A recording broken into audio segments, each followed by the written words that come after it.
our country. There is two parts in marriage ceremony. Number one is bridegroom party. Is that permissible in Islam? If is it permissible in Islam? Majority women are going that party totally uncovered. A Muslim can go with them. And question number two, in walima party, Bobhat, they are also not maintaining hijab and doing opposite of Sharia works. How a Muslim can join that walima party, but that is Sunnah? Explain please according Quran and Sunnah.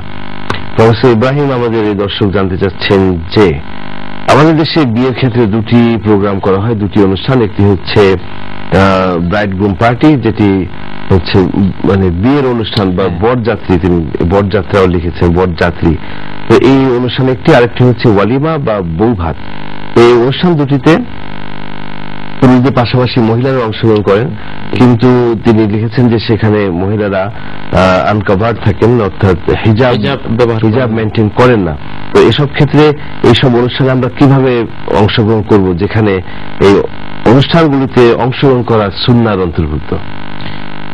জি, খুব সুন্দর এবং জরুরি একটি প্রশ্ন এটি। আসলে এটি সামাজিক একটা মারাত্মক অবক্ষয়।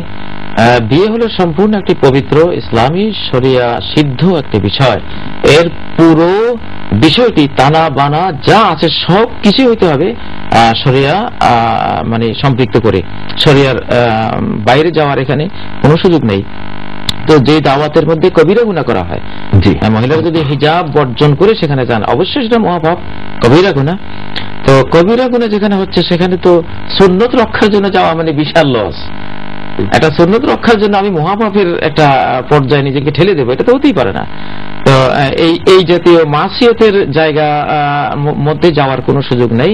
ওয়াল্লাযীনা লা ইয়াশহাদুনা যুর, সূরা ফুরকানে আল্লাহ বলেছেন যারা মিথ্যা কোনো অনুষ্ঠানে, অর্থাৎ পাপের, শিরকের, বিদআতের কোনো অনুষ্ঠানে যারা যায় না।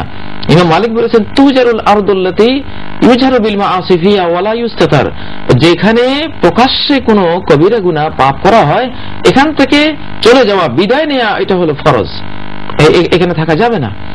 তো সেই হিসেবে এই জাতীয় অনুষ্ঠানে যদি এই পরিস্থিতি হয় তাহলে এটা সুন্নাত রক্ষার জন্য এখানে যাওয়ার